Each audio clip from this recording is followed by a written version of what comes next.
Oh, golly. Anybody get dizzy yet? Pass. Oh! Figure out if I was the idiot or that's it. We win. That was a lot of fun. That one.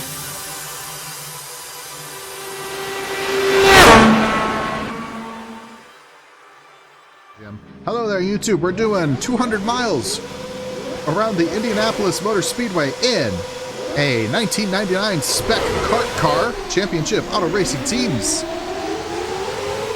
Let's go! 33 cars. It's a kart all-star layout. I found some liveries from we're banging wheels. Found some liveries from the past. From some of the most epic drivers in American racing history. Kart was an offshoot of the IndyCar series in a way. I mean, it's kind of complicated. There was some politics involved. But let's just say that these were the fastest cars American racing ever produced. On a circuit anyway. I'm not talking drag racing.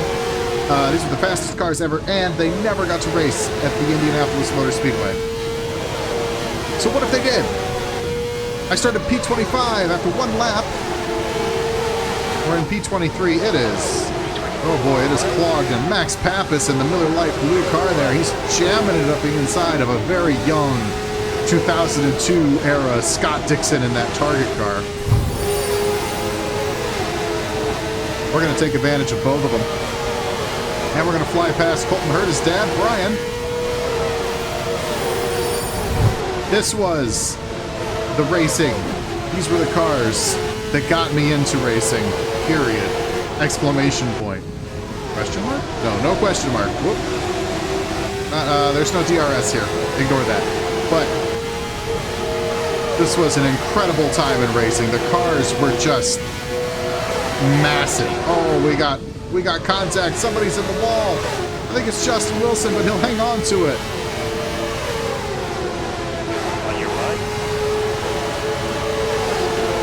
These cars were so fast. To my knowledge, still the world closed course speed record for a lap at an average speed of over 241 miles an hour. An average speed! Meaning in the turns they did a little less, but on the straightaways they did a little more out in Fontana, California.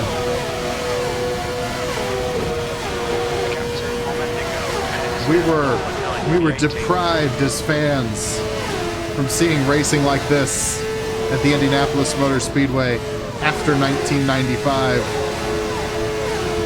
So yeah, we've got various kind of all-stars from that period, spanning from the late 90s to the mid-2000s. Champ Car All-Stars, if you will. As that's what the series was sometimes known as, Champ Car. And I just love these cars so much. They're so everything a race car should be. Explosive power, hard to handle. It takes some real gumption to navigate in this car. This is where drivers became drivers.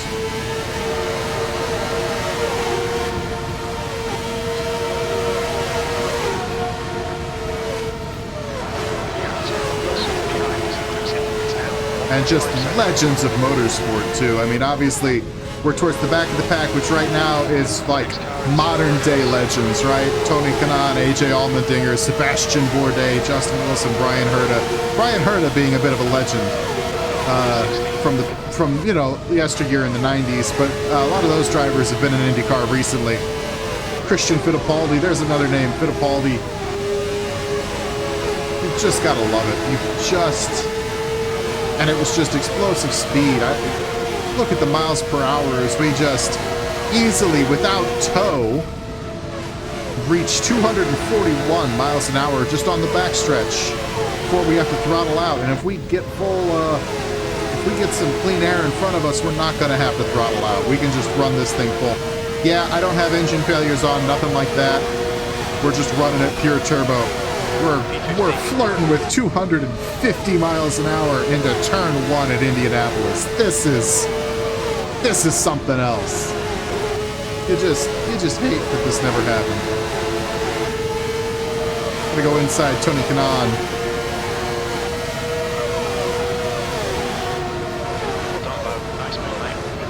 Driving for, let's see, that's probably Mo Nunn back there. Could also be Pac West. I'm not really sure which year's livery I used. Ahead of us, Bruno Junqueira in definitely a Newman Haas entry. Pacific there. You get a little aggressive when you're starting to threaten them on the inside there as we tighten up on the exit of turn 1. No pit stops required. Nothing like that. We're just racing for 200 miles. And we're talking about how much we love the Indy 500 and how much we love IndyCar and how much we love kart and Champ Car and yesteryear. Elio Castroneves, there's a familiar name. Ahead of him, the 1996 kart champion, Jimmy Vasser. When I was growing up, those red cars, those Target cars were my heroes as a kid. Jimmy Vasser, Juan Montoya, Alex Zanardi. Oh, just legends, just legends.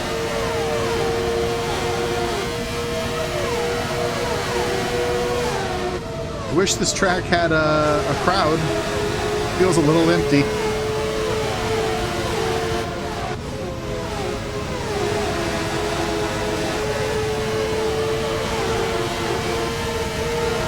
Make our move around Jimmy. I'm actually gonna turn the turbo down a couple of clicks. Kind of feeling a little easy on me right now as I've moved from 25th to 11th in 10 laps. If we start getting really outclassed by the AI with the turbo down in the 80s, we'll put it back up to 100.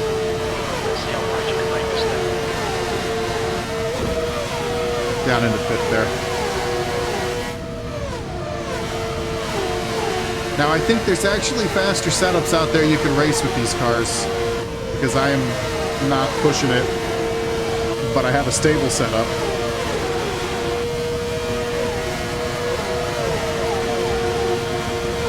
And that kind of matters. There's so much power in these things, about 1,000 horsepower. And if you're really aggressive on the throttle, you don't make smooth inputs, that back end is going to wag. It's going to be like a happy dog back there. You've got to really take care of how you handle this car around.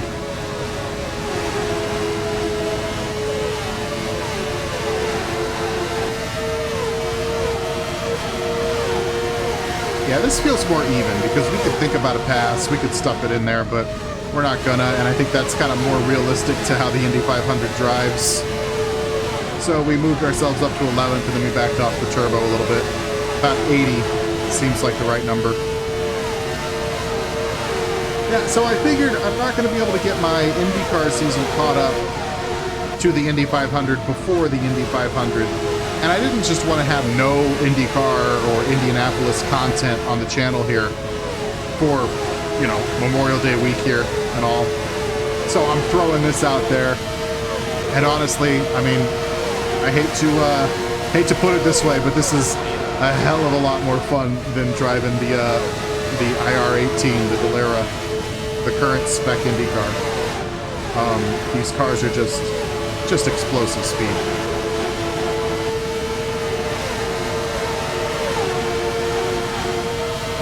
Close.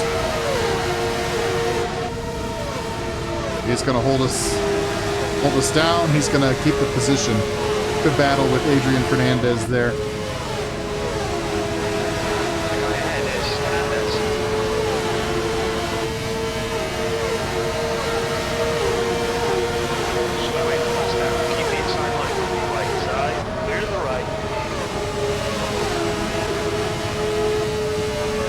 All due respect, Jim, you're kind of not in your field right now. You're out of your depth. This is oval racing. You got to be fast in, fast out.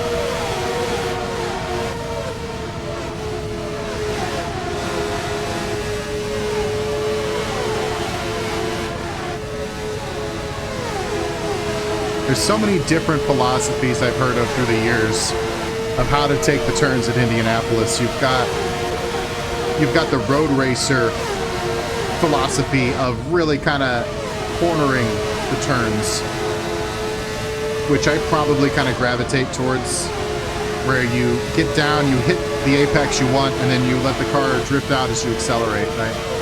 You've got the Rick Mears line, which takes a higher line up the track. Helio Castroneves uses this in the modern day, and Rick Mears was, I think, a 4-time winner of the Indy 500, so you can use that to effect. But yeah, let me try to replicate it. You just kind of hang out more like right here, right? Rather than getting your tires down. You've got the Carlos Munoz line, which really dips down as soon as possible to the white line. It's so scary to watch. Somebody tapped the wall up there. But like just really cutting as much corner as possible with the Munoz line. And you know, there's 100 other variants. You know, they say that there's nothing to it, that it's all left turns. But they're wrong. There's so much nuance, there's so much thought, and there's so much engineering.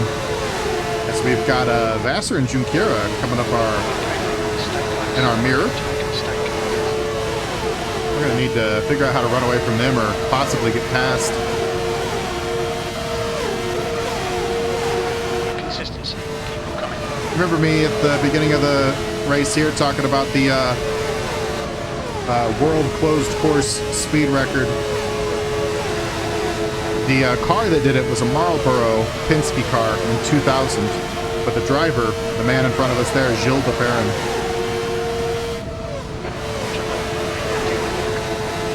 who is here driving his Walker Racing Valvoline entry. And we're getting Castroneves up the inside. We'll let him go. He's in a hurry, it looks like.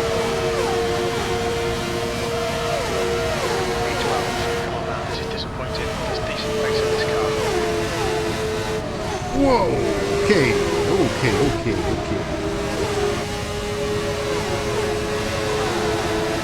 Gilles missed his line, and we almost ran into it.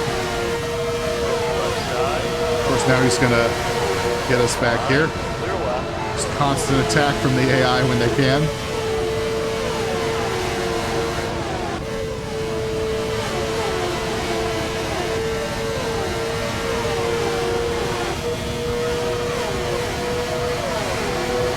Now, is Assetto Corsa a good oval simulator? No, I don't think so. But is it a lot of fun? Oh yeah. And you know, you can kind of massage the AI into a good experience. I mean, obviously I'm not having to put any opposite steering angle into it or anything. Like, this still very much drives like a very fast road racing car on an oval, as opposed to a car spec for oval, but it's okay. Oh, got a little too low there.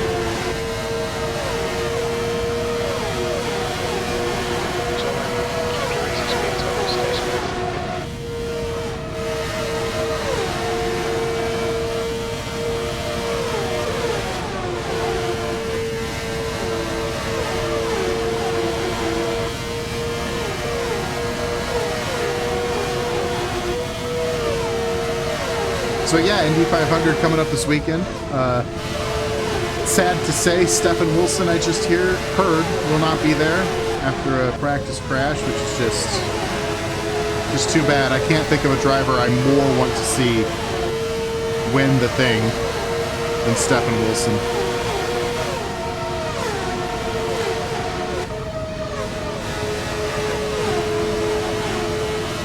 And I think I read this, for the first time in the Indy 500's history, it's an all-European front row, which is just crazy.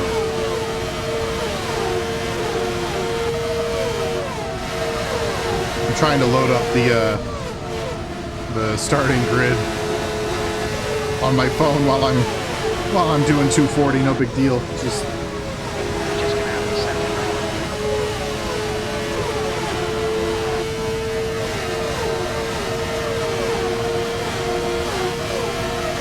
Hello, Rosenquist, and I can't remember who the third European driver was.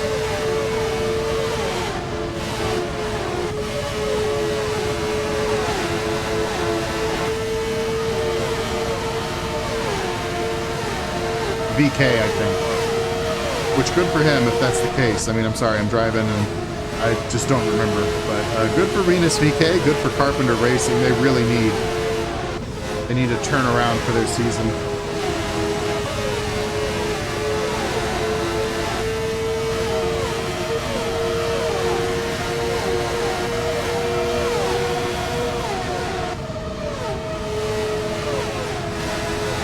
And then, yeah, also in that crash in practice with Wilson was Catherine Legge. I think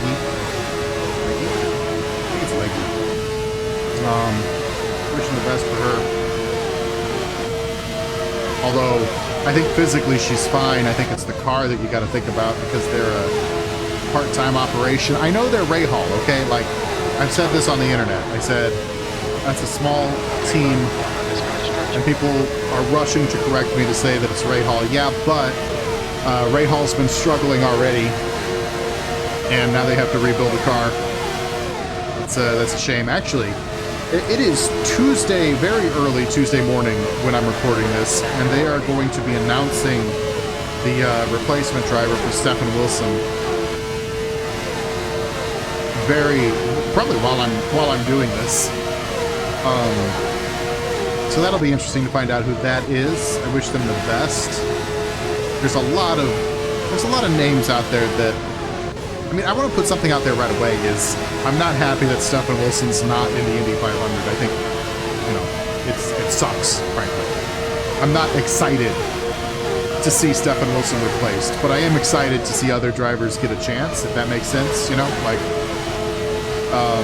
wishing Stefan the best in his recovery, and honestly I'd love to see guys like him in a full-time ride, and that's kind of what it's about, is like you can get some other guys in full-time rides, get some Sage Karam out there, or I don't know, even JR Hildebrand.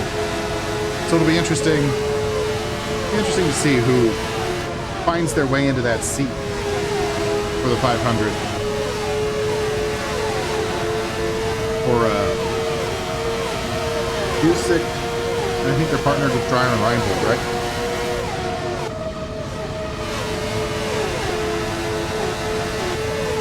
It's very close. There might be a chance here. Coming up behind Gilles. Taking as much toe off of him as we can. And they are just really strong on the outside line, aren't they?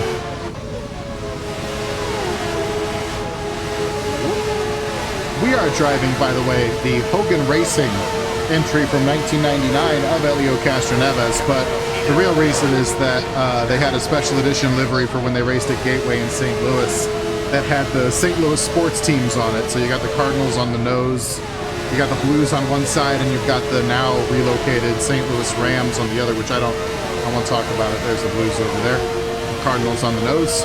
And myself, having been born and raised in St. Louis, just felt like the right car for me.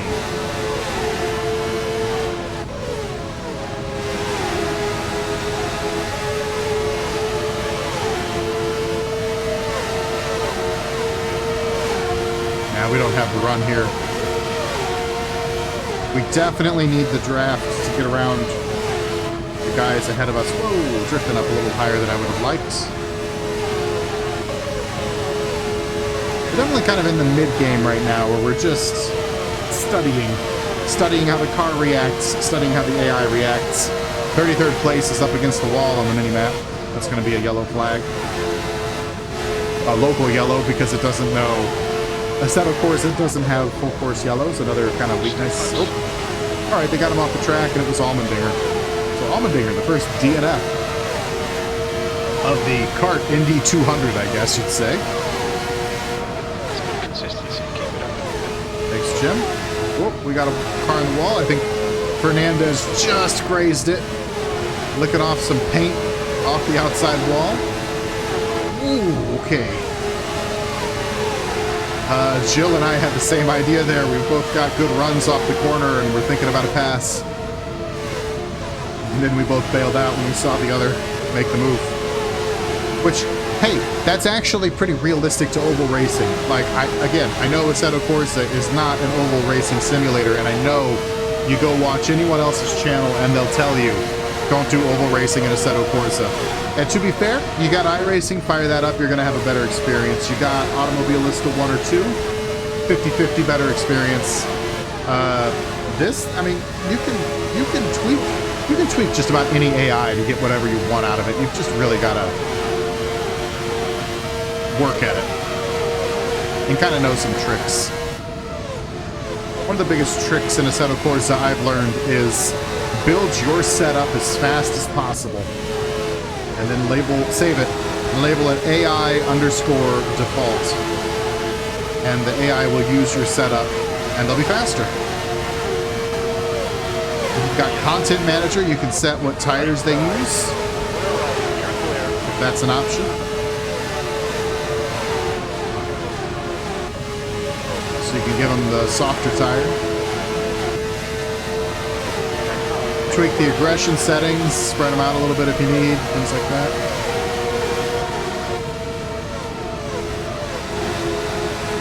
And then don't work too much on your setup. It's not about, you're not trying to beat humans. Your racing skill isn't going to be shown by how fast you can go. It's how you manage situations. And trust me, I'm saying this as a guy who's won races in iRacing. Not lately, but I have won iRacing races. So, you know, like, you just got to put yourself in a different brain when you're doing AI racing. It's not about building the best setup, and it's not about just trouncing the opponents. What it's about is giving yourself a challenge and having to work with sometimes erratic opponents. Erratic and predictable simultaneously. Like, I think I know what they're going to do, but it's not exactly the line I take, you know? So... And it's not the same as racing against real people. I know that. Again, I've raced iRacing plenty, but I'm having fun. I'm wheel to wheel with Jill the Farron in a 1999 Champ car at Indianapolis. I mean, I don't know what else. I don't know what could be more fun on paper for me than this kind of an experience. So yeah, Assetto Corsa, it's you know, it's missing a lot for oval racing especially, but I'm having a great time right now.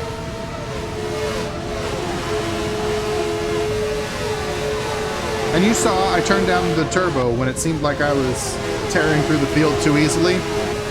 It's kind of like a, you know, you've got to be two people. You've got to be the racer, and you've also got to be kind of like the race controller. If you're a nerd, you could say it's like Dungeons and Dragons. You've got to both be the player and the dungeon master. And Dungeon Master Nifty said, "Whoa, hey, this is getting too easy." This is right at the level of challenging where, man, I'm really having to earn even just a sniff at a pass here with Jill.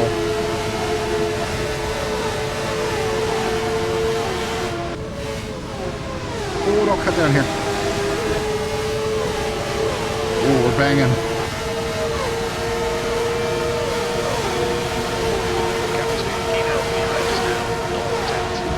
That's getting a little too hot for my tastes.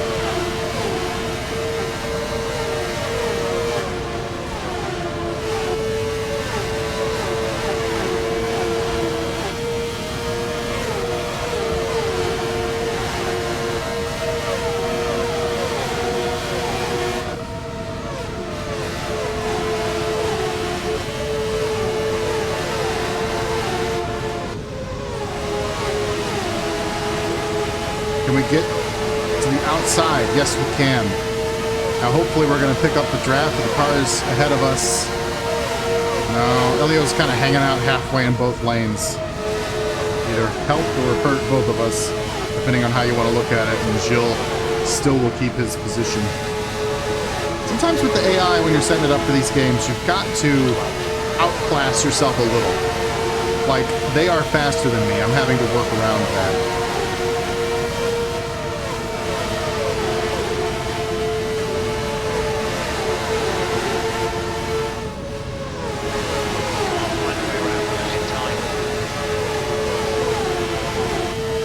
Let's go, car, go. We are definitely ahead. You gonna motor the outside? Yes.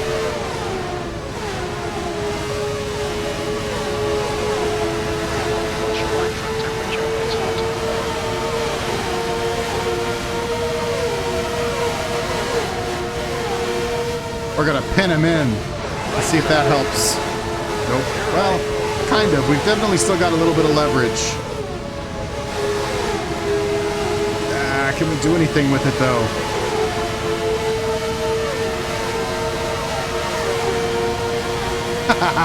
That was cool.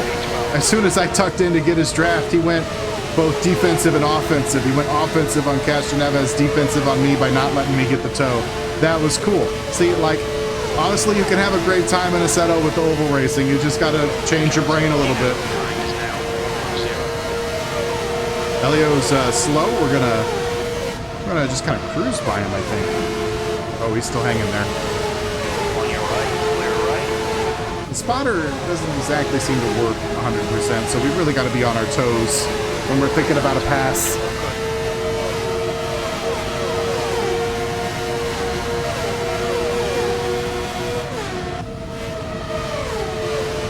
Ooh, he's way high.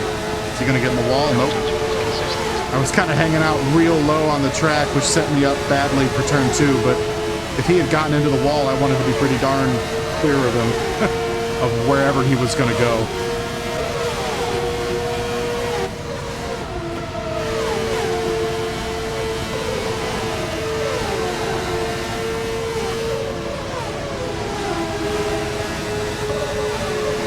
All right, we're past Fernandez. That's a spot up to P11. Halfway here. 100 miles completed Indianapolis just like that. Ooh, we got lots of cars on the high line here. Zanardi, one of them, he had to really check up not to get into the outside wall, and we're past him and his Monon entry from 2001 to P10. We're side by side with Castroneves, but he's got the draft off of the Farron ahead, so we're going to slip right in as soon as we can. Not let Zanardi get any kind of momentum on us there, yeah. Sorry, Alex.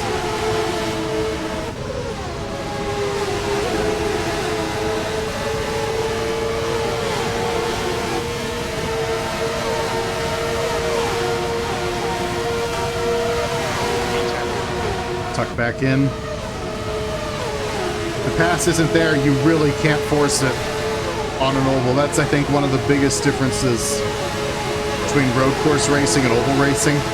On a road course, if you can get it halfway alongside before you turn in, go for it. The guy in front has to respect you. On an oval, you have to respect the oval and the line that you have to take around the corner. And you're already setting up for that turn in well before you reach the corner. And as such, if you don't have it, you got to back out. Because both cars, especially at Indianapolis, which is almost a one-groove track in real life sometimes, but especially at Indianapolis where the corners are flat, 9 degrees of banking, I believe. And, you know, you are just, you don't have much room to get away with anything. So you really gotta nail your entry each and every time. And I'll say this about Assetto Corsa, it's a little more forgiving than, say, iRacing as far as where you're turning in and stuff. Like, I can kind of float the car in different lanes. Like I was talking about the Rick Mears line, Elio Castroneves' line, the more traditional road course racer line, Carlos Munoz's line, and I was like demonstrating it while I was driving it. I can't do that in iRacing. You set up the car, and you get reasonably fast, and this is a simulation of real life. This is a better simulation of real life. You set up the car, you find your speed on whatever line you can, and then you've got to basically just nail your entry and like line through the corner just almost perfectly every lap. There's so little room for error. There's no recovering it if you get off your line.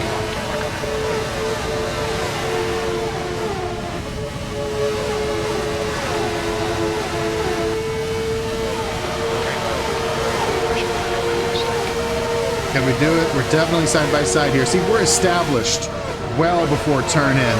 So he knows where I am. I know where he is.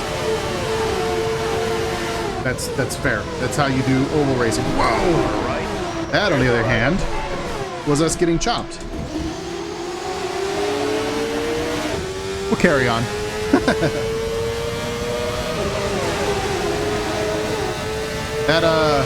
That said, we're in an angry pack now. I'm gonna let some cars go by, but that was on not me.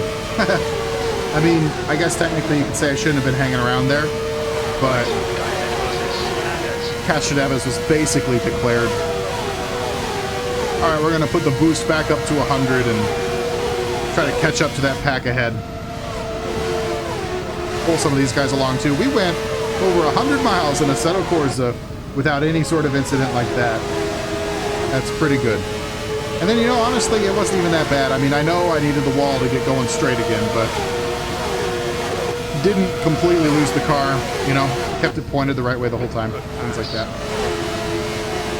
All right, we're back up to 10th.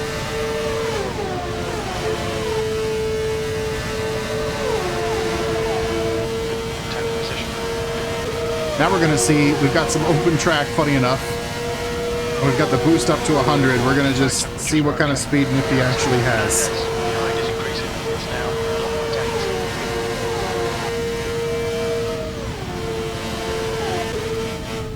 Okay, that was the wrong side of the line right there.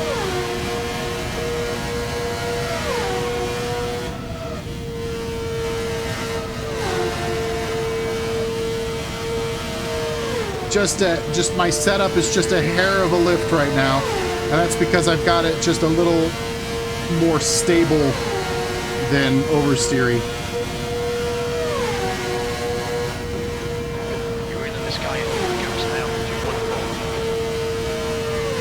When we catch up to Castroneves, we're gonna back it back down to 80% on the turbo.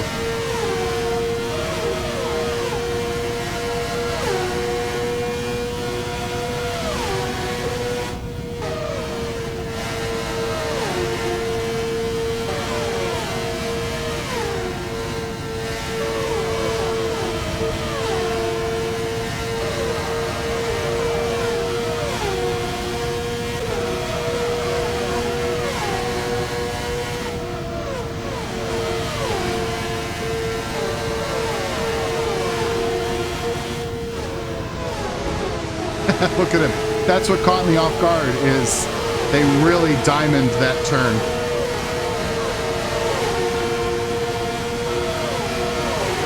We'll go around him. I've got no love lost for Leo right now, although we are so tight. I think maybe we burned up some tire catching up that quickly. Keep an eye on the guys behind us. I'm curious if they will gain or lose time now that they've broken into a separate path.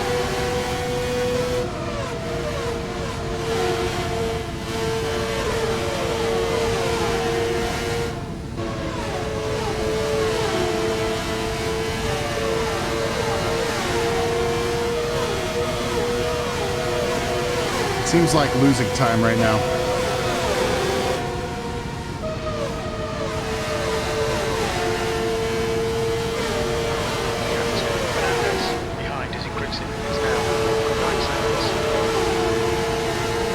Now we're back to the game of chess with the AI.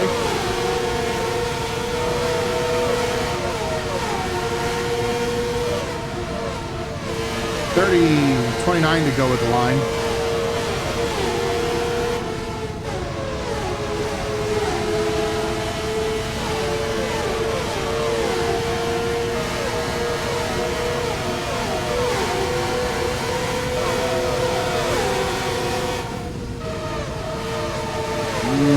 Can't make anything of that. Oh, he's going to get in the wall.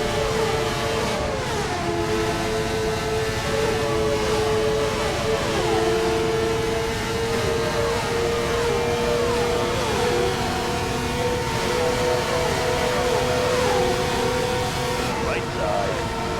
Clear right. Just so they're faster in the turns, and I need the toe to get the slingshot around them. The draft, right? And there's just almost not enough straightaway to do it. Something has to go my way. Because, watch, I've got the nose ahead of him in the return, but he's just faster. But he's going to hit the wall again? We are ahead of him. Do we slide job him? No, he's still there. Still there. Thank you, spotter. I'll call it out. Yep, okay. He's back around to the outside.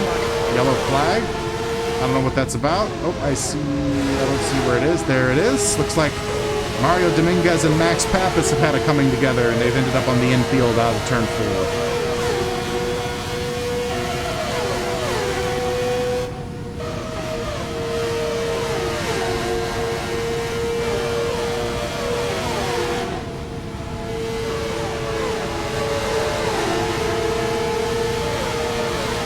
Good run out of turn 2. But see, once we pull out a line, we just stall out.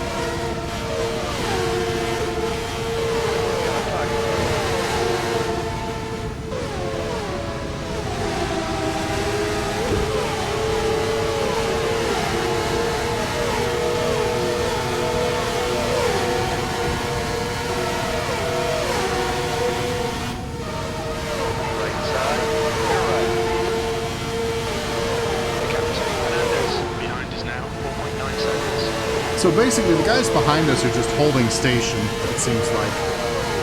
Pack's getting more spread out right now, too.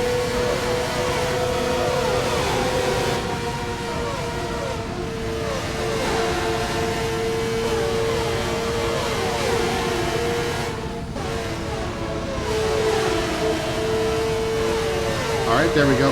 So if you can get inside of them, to a certain extent, they won't turn in on the line that they think they're expecting. And so instead of like chopping my nose, he just doesn't turn in and he has to throttle out.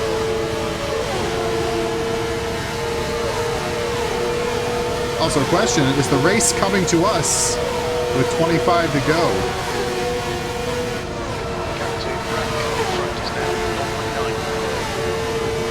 We seem to be really strong right now. Same situation there. We got enough alongside. He couldn't diamond the corner like he was looking to do. We get another pass done.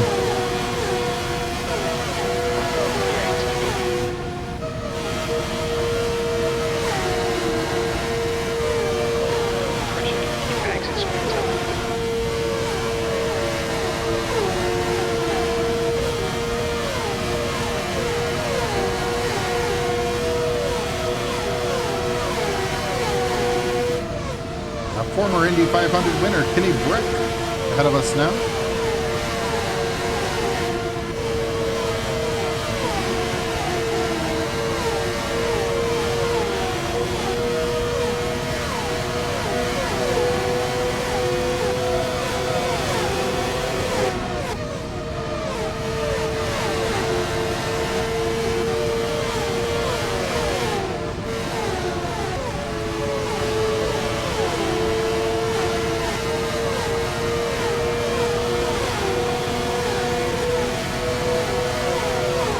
Really feels like things are coming our way right now towards the end of this race. Pretty sure when we're going through the corners right now. Yeah, you see how they come down on the exit of the turn. Yeah, I'm pretty sure when you look towards the corner, the first car you see turning in, I think that's the leader. Breck's gonna have us here. Yeah. We're 8th. Breck is 7th, Andretti is 6th. Greg Moore is 5th. 4th is, I'm going to guess, Montoya. It's a red car. 3rd. I don't know, I can't see the color of the car ahead.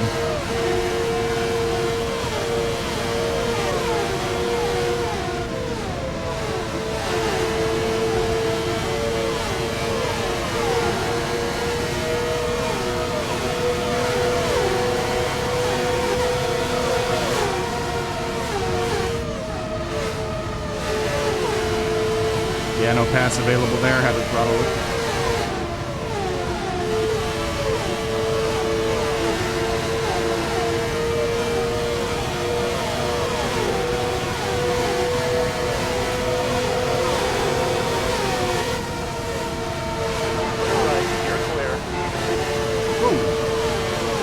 Drop the frame, no big deal. No big deal. Don't. We learned our lesson with Castroneves. We cannot stick it inside on the exit of 4. They will cut right down across the bow.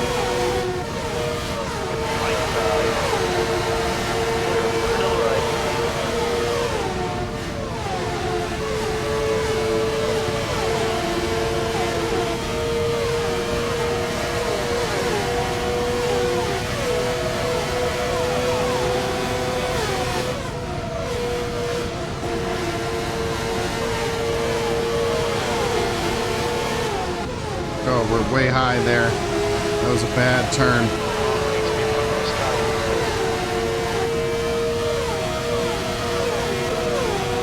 It's all about the corner entry, and if you miss it, you miss it. Oh, God. Clear right. Okay, that's Andretti out. Wonder if he took anyone with him. He was spinning dangerously. I think he did. He must have got into somebody. The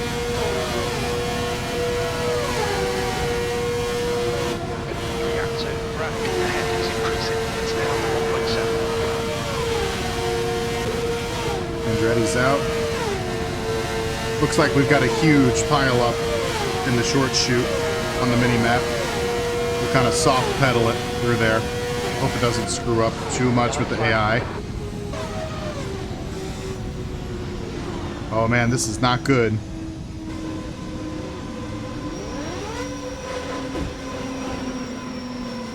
The leader, Tracy, is pitting.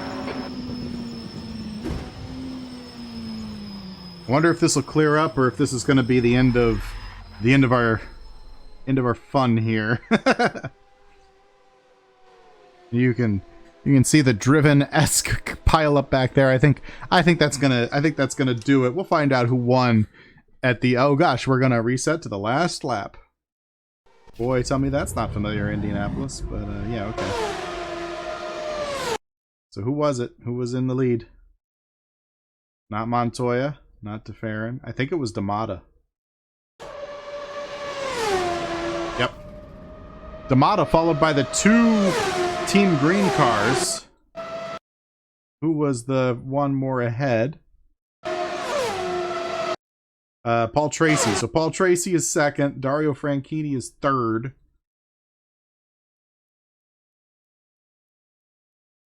Like, probably Montoya is fourth. Yeah. And I think Greg Moore fifth. I think that's your running order with myself. Where was I in the end there? 7th, I guess. Oh yeah, here it tells me. Moore 5th, Breck 6th. Yeah. All right, so there you go. We're gonna say we finish yellow flag. It ends under yellow, because that's how real races should end if it happens that way. Thanks for watching. You guys have a wonderful Memorial Day weekend. Have a wonderful race, massive race weekend. That always is the case. Memorial Day weekend. You've got Monaco. You got Monaco in the morning, you got the Indy 500 in the day, and you got the Coca-Cola 600, if that's what they're still calling it, at night. I've been nifty, been niftier. I'll see you guys around. This was so much fun. Thanks for joining me.